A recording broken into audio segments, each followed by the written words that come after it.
अस्सलामु अलैकुम। तजवीज़ बाबत एहतमाम तकारीब यौम जमहूरिया।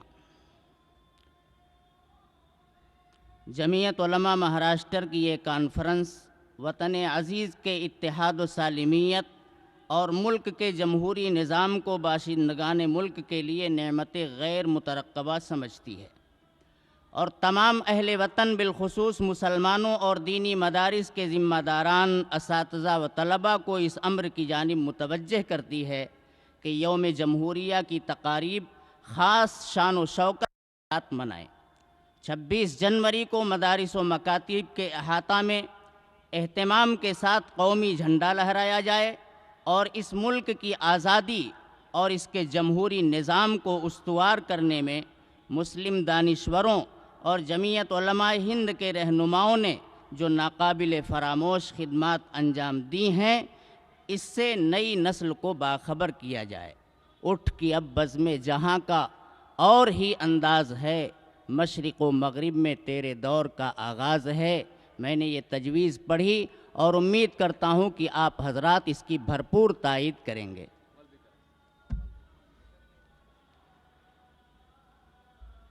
इंशाअल्लाह अमल भी करेंगे।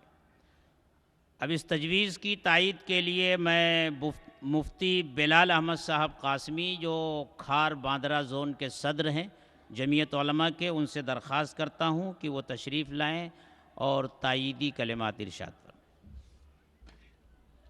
अस्सलामु अलैकुम वरहमतुल्लाहि वबरकातुहू। अभी मुफ्ती साहब ने यौम जमहूरिया की बाबत जो तजवीज़ पेश की है, मैं अपनी तरफ़ से भी उसकी भरपूर तायीद करता हूँ और आप हजरात भी अपने हाथों को उठाते हुए और परचम को लहराते हुए इसकी भरपूर तायीद करें।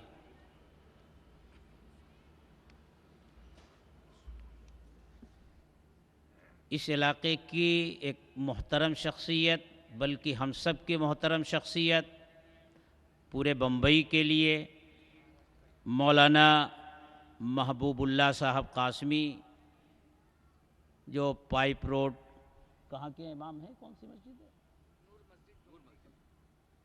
मौलाना महबूबुल्लाह साहब जो नूर मस्जिद डोंगरी के इमाम हैं, हज़रत क़ारी वलीउल्लाह साहब के साहबजादे हैं और उस ज़ोन के जनरल सेक्रेटरी हैं। मैं उनसे दरख्वास्त करता हूं कि वो तशरीफ़ लाएं और इस तजवीज़ की तायीद फरमाएं।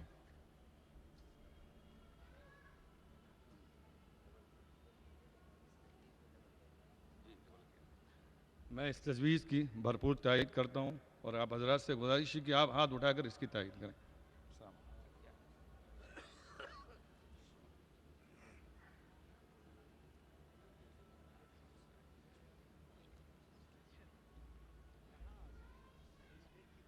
माशाअल्लाह, बड़ी ख़ूबसूरती के साथ आज का ये प्रोग्राम कामयाबी के साथ अपनी अगली मंजिल तक बढ़ रहा है। हमारे स्टेज पर मुख्तलिफ़ मज़ाहिब के रहनुमा तशरीफ़ रखते हैं और कुछ तशरीफ़ ला रहे हैं। ट्रैफिक में वो फंसे हुए हैं, अनकरीब ही वो पहुंचने वाले हैं। मेरे दोस्तों, आज की इस कौमी एकजहती कॉन्फ्रेंस का पैगाम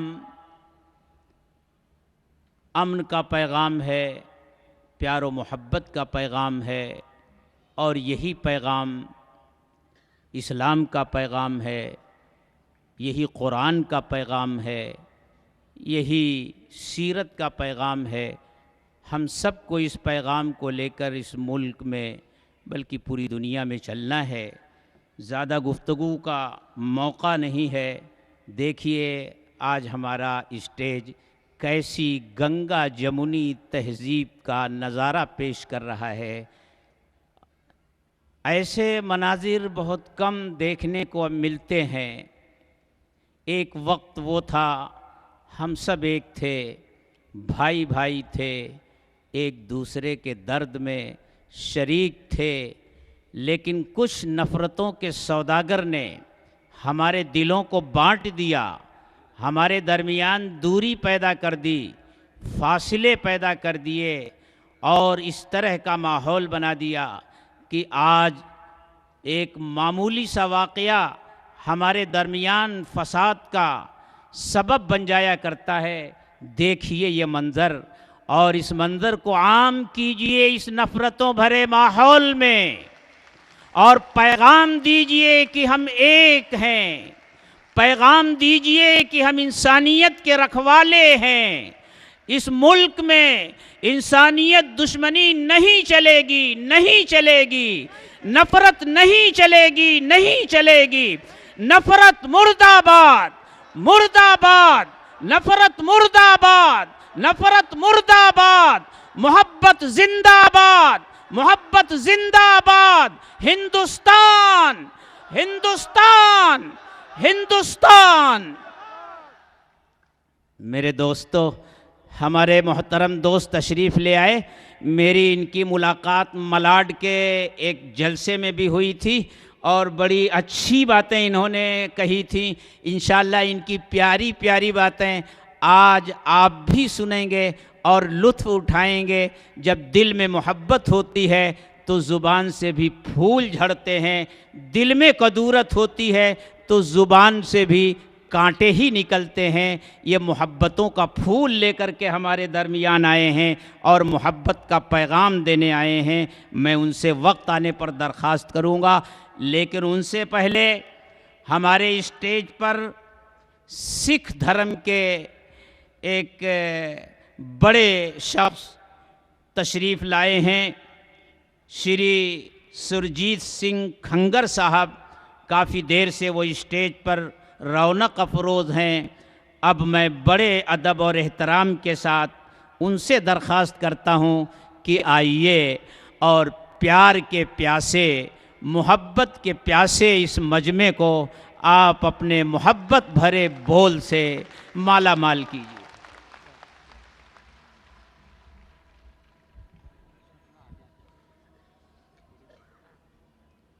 मुझे इतनी खुशी हो रही है आज ये प्रोग्राम को अटेंड करते हुए।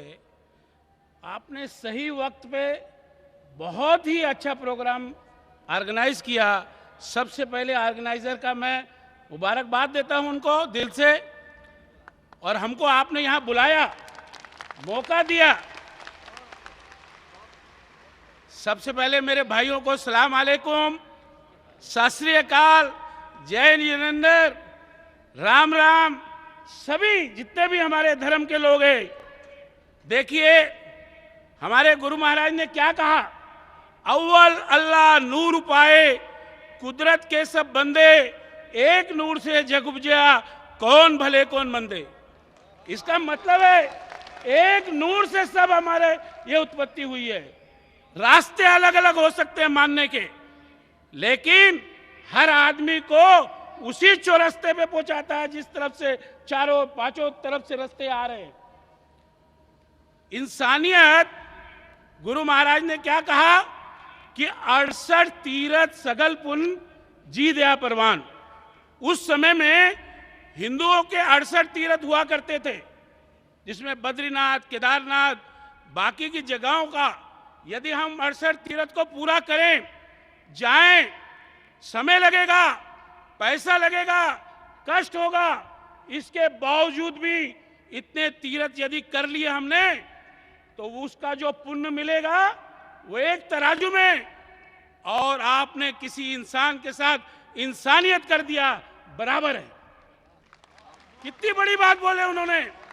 आज यदि हमारे खून की ब्लड बैंक में कोई जाता है, वो ये नहीं बोलता कि मुझे जो है मुसलमान का खून चाहिए, मुझे हिंदू का खून चाहिए, मुझे सिख का खून चाहिए। वो खून जब लेता है वो किसका है और किसको चढ़ रहा है ये किसी को पता नहीं।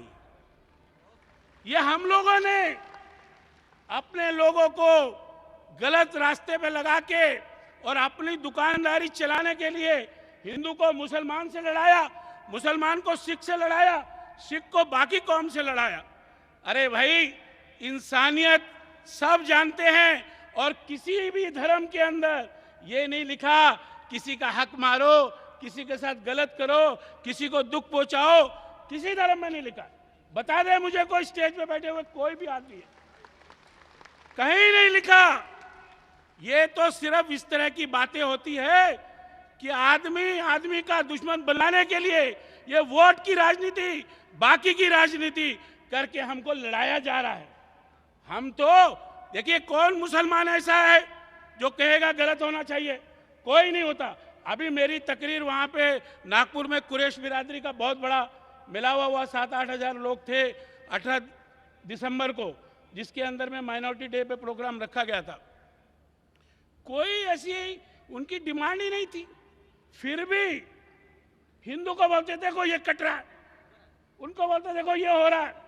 यानी आपस में एक तरह का द्वेष निर्माण करने का काम ये कर रहे थे। हम लोगों का हमेशा यही रहा है, अरे अव्वल अल्लाह नूर पाए कुदरत के सब बंदे, एक नूर से जग उपजा, कौन भले कौन मंदे। दूसरी बात उन्होंने क्या बोली गुरु नानक साहब ने कि truth is high, higher still is truthful living. इसका मतलब है खुदा भगवान जो जिससे है सब बड़े हैं, उनसे भी बड़ी एक ताकत है। तो किसी ने बोला भाई उनसे बड़ी तो कोई ताकत हो ही नहीं सकती। बोले है, उनके बताए हुए रास्ते पे चलना उससे बड़ी बात होती है। आप यदि खुदा को मानते हैं, आप कुरान शरीफ को मानते हैं और कुरान शरीफ की जो डायरेक्शंस है यदि उस पर नहीं हम चलते तो कोई मतलब नहीं आता उसको मानने का। तो यदि हम जिस भी धर्म को मानते हैं, हर धर्म अच्छा है अपनी अपनी जगह के अंदर, लेकिन जो है रास्ते उसके अलग अलग हो सकते हैं। हर आदमी की इज्जत करना हमारा काम है, लेकिन हम लोग के कुछ लोग इस तरह की बातें करके आपस में जो लड़ाने का काम करते हैं। आए हुए भी सभी मेहमानों का मैं जो है एक जमीयत उलमा हिंद जमीयत उलमाए हिंद हजरत मौलाना सैयद अरशद मदनी, हजरत मौलाना सैयद अरशद मदनी। नफरत नफरत मोहब्बत मोहब्बत, हिंदुस्तान हिंदुस्तान हिंदुस्तान।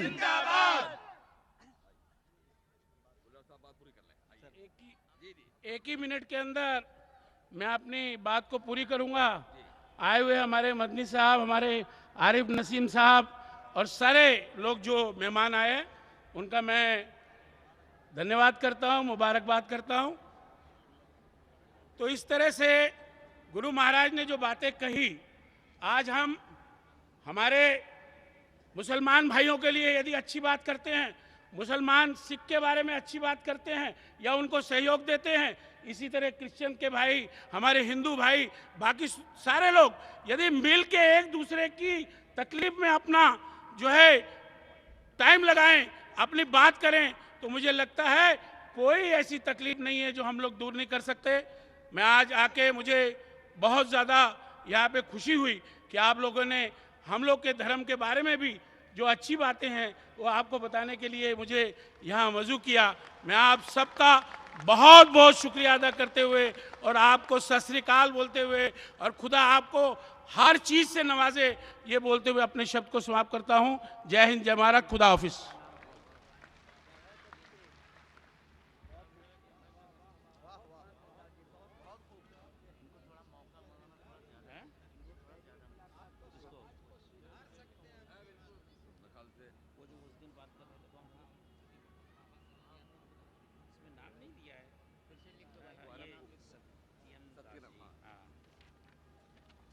देखिए, मैं अपने जिस भाई का जिक्र कर रहा था वो हमारे स्टेज पर आ चुके हैं। अभी हमारे सुरजीत सिंह भाई ये कह रहे थे कि जब किसी को खून की ज़रूरत होती है, अस्पताल में जाता है या बैंक में जाता है, तो वो ये नहीं कहता कि मुझे मुसलमान का खून चाहिए, मुझे हिंदू का खून चाहिए, मुझे ईसाई का खून चाहिए या मुझे सिख का खून चाहिए। वो कहेगा कैसे? क्योंकि हम सबका खून तो एक ही है। अल्लाह के रसूल ने फरमाया कुल्लुकुम मिन आदम व आदम मिन तुराब, तुम सब आदम की औलाद हो, तुम सब की रगों में बहने वाला खून हजरत आदम का ही खून है। खूनी रिश्ते से, इंसानियत के रिश्ते से तो तुम सब भाई भाई हो, तो खून में तकसीम हो ही नहीं सकती। इसलिए कैसे कोई कहेगा कि मुझे इसका खून चाहिए उसका खून नहीं चाहिए। बड़ी प्यारी प्यारी बातें कहकर वो गए और आपको ये पैगाम दे गए। अल्लाह करे ये पैगाम हम सब के दिलों तक पहुँचे और इस पैगाम को लेकर हम मुल्क के गोशे गोशे में पहुँचें और प्यार व मोहब्बत का माहौल बना दें और नफ़रतों के माहौल को ख़त्म कर दें। मेरे दोस्तों, मैंने अर्ज़ किया था कि कल मलाड में, परसों मलाड में इस इजलास की तैयारी के सिलसिले में हमारा एक प्रोग्राम था। उसमें हिंदू धर्म के हमारे मोहतरम तशरीफ़ लाए थे। हमने उनसे दरख्वास्त की थी, आज वो अपने कुछ साथियों के साथ यहाँ आए हुए हैं। हम चाहते हैं कि उनकी प्यारी प्यारी बातें आप भी सुन लें और उसका लुत्फ़ उठाएं और देखें कैसे कैसे लोग इस मुल्क में रहते हैं। यहाँ की अक्सरियत प्यार व मोहब्बत चाहती है और प्यार व मोहब्बत फ़ितरी चीज़ है। उसी फ़ितरी पैगाम को लेकर जमीयत उलमा उठी है और जमीयत उलमा के सदर मोहतरम हज़रत मौलाना अरशद मदनी दामद बरकातुहुम सफ़र करके यहाँ तशरीफ़ लाए हैं। इंशाअल्लाह आज लकड़ा वाले इस मैदान से कौमी यकजहती का जो पैगाम गूंजेगा वो सिर्फ महाराष्ट्र में नहीं बल्कि पूरे हिंदुस्तान में गूंजेगा और इसकी आवाज़ बाज़गश्त पूरी दुनिया में सुनाई देगी इंशाअल्लाह। अब मैं गुजारिश करता हूँ श्री सत्यन दास जी से कि वो पधारें और अपनी प्यारी प्यारी बातों से हम सब का दिल वहाँ भी मोह लिया था इन्होंने, यहाँ भी वही प्यारी प्यारी बातें करें।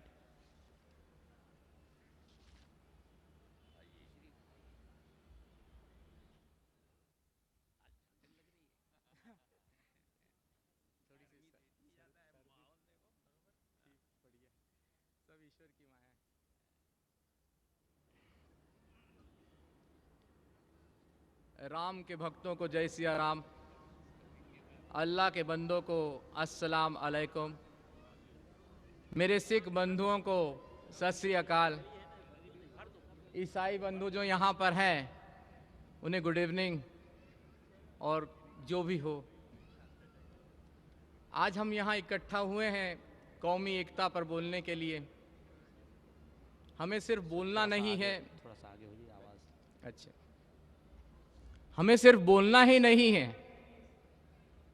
खाली भाषण ही नहीं देना है। पता चला ये एक मीटिंग की और फिर हम यहाँ से चले गए अपने अपने घरों को और भूल गए कि हम किस मकसद से यहाँ इकट्ठा हुए थे। ये बहुत बड़ा काम है।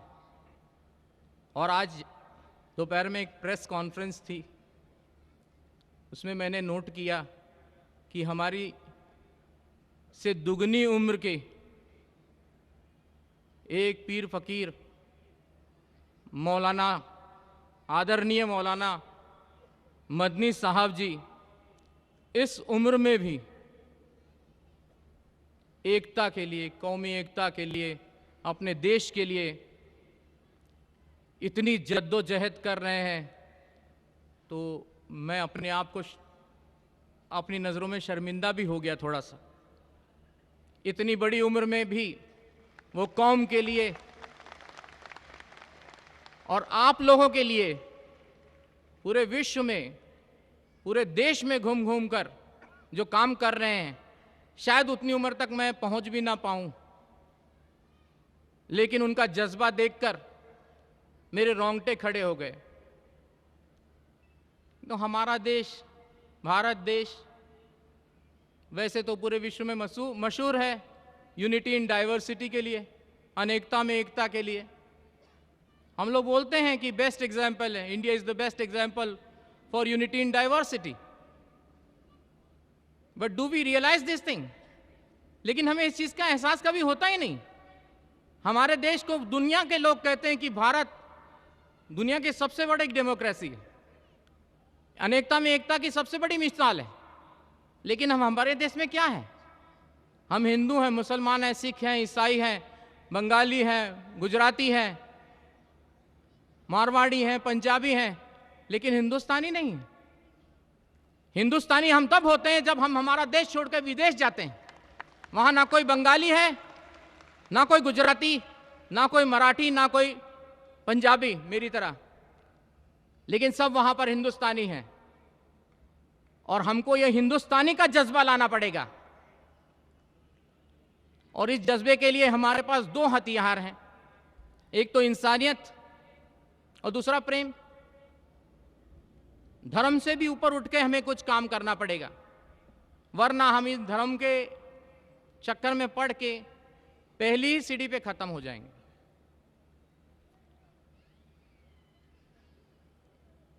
यहां राम वालों को इस्लाम से बू आती है, अहले इस्लाम को राम से बू आती है। खल्क़े खिदमत कोई करे कैसे जहां इंसान को इंसान से बू आती है।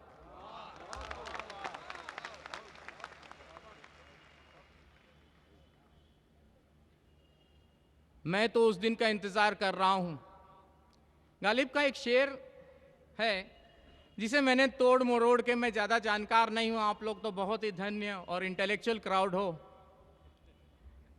लेकिन मैंने भी थोड़ा तोड़ मरोड़ के अपने हिसाब से बनाया है उसको कि जाहिद नमाज पढ़ने दे मंदिर में बैठकर, मेरी निगाहों में खुदा यहां भी है, क्यों नहीं हम पढ़ सकते? अगर हम मंदिर में भी अल्लाह का नाम लें तो उसका कोई हर्ज नहीं है। जिस तरह हमें मंदिर में अल्लाह के नाम की गूंज उठानी है, उसी तरह हम मस्जिदों में भी राम का आदर करें, उसके नाम का सत्कार करें, तभी ये एकता बनाई जा सकती है। ये बहुत बहुत कठिन काम है, लेकिन नामुमकिन नहीं है। जब इन जैसे महापुरुष जो रब स्वरूप हैं,